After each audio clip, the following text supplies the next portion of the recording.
Assalamualaikum warahmatullahi wabarakatuh. Perkenalkan, saya Rahmanullah Herani, mahasiswi Fakultas Ekonomi dan Bisnis, Prodi Manajemen Universitas Pancasila Bekasi. Dan tak lupa juga yang saya hormati Bapak Dr. Supriyadi STP MPD selaku dosen pengampu mata kuliah Emotional Intelligence. Nah, pada kesempatan kali ini saya tentunya akan membahas materi mengenai kecerdasan emosional.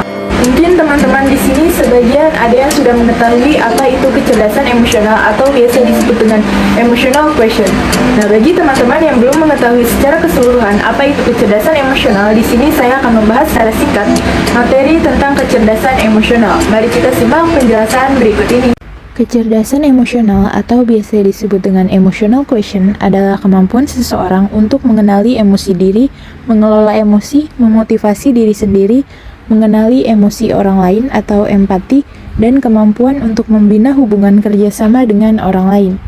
Nah, selanjutnya, apa saja elemen emotional quotient? Di sini yang pertama ada self-awareness atau kesadaran diri. Berbicara tentang self-awareness tidak hanya mengenai dirinya sendiri. Apa yang menjadi emosi di dalam dirinya bisa saja ia sadari dengan baik. Misalnya saja kekurangan dan kelebihannya dalam melakukan pekerjaan sesuai dengan tanggung jawabnya. Ketika ia menyadari strength and weakness dalam dirinya sendiri, ia bisa juga melihat dalam anggota masing-masing timnya. Dengan begitu, akan timbul lingkungan yang saling mendukung. Yang kedua ada self-regulation. Mengelola emosi juga perlu kemampuan untuk meregulasi diri.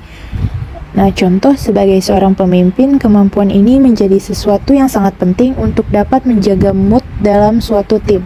Misalnya ketika salah seorang anggota tim belum bisa memenuhi targetnya, alih-alih menegur dengan membentak, seorang pemimpin dengan regulasi emosi yang baik bisa secara objektif memberitahu di mana letak kesalahannya. Nah, lanjut yang ketiga ada motivation atau motivasi diri. Yang keempat ada empati. Sudah tidak bisa ditawar lagi kalau empati ini adalah kemampuan penting yang menyangkut emotional intelligence. Dan yang terakhir ada social skill. Seseorang dengan emotional quotient yang baik bisa merawat hubungan antara dirinya dengan orang lain. Nah, pasti teman-teman bertanya-tanya mengapa emotional quotient itu penting? Ini dikarenakan emotional quotient berperan sangat penting dalam proses menghadapi kehidupan sosial yang harus berinteraksi dengan orang lain. Jika tidak ada emotional quotient, kita tidak akan bisa menjalankan hidup sebagai individu yang berinteraksi dengan lingkungan sekitar. Selanjutnya di sini ciri-ciri orang yang memiliki EQ yang baik. Yang pertama, mampu mengenali perasaan diri sendiri, di mana kita tahu perasaan kita sedang merasakan marah, sedih, bahagia, ataupun kecewa. Selain dapat mengenali perasaan diri sendiri, kita juga mampu membaca perasaan orang lain.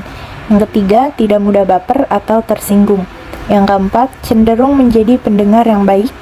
Dan yang terakhir, mampu menerima pendapat. Nah, teman-teman perlu diketahui bahwa emotional quotient itu penting dibandingkan dengan IQ. Ya, hal ini perlu diperhatikan oleh para mahasiswa. Sejatinya, kecerdasan intelektual tidaklah cukup. Pasalnya, 80% kunci kesuksesan bisa ditemukan pada faktor lainnya, yaitu kecerdasan emosional. Dengan memiliki kemampuan EQ yang baik, maka seseorang akan bisa lebih mudah untuk meraih kesuksesannya yang diinginkan. Selain itu, kecerdasan semacam ini juga sangatlah penting dalam rangka memperoleh hasil yang benar-benar dibutuhkan. Untuk meraih sukses jangka panjang, ada sejumlah langkah yang memang sebaiknya diterapkan. Berikut adalah beberapa alasan mengapa emotional quotient itu penting bagi mahasiswa. Yang pertama, sarana mengenal diri. Emotional quotient itu penting karena bisa dijadikan sebagai sarana terbaik untuk mengenal diri sendiri. Dari sini, kita akan bisa mengetahui apa saja kekurangan dan kelebihan yang dimiliki.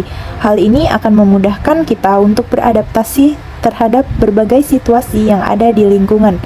Kita juga akan bisa lebih mudah dan leluasa untuk berinteraksi dengan siapa saja yang ada di sekitar.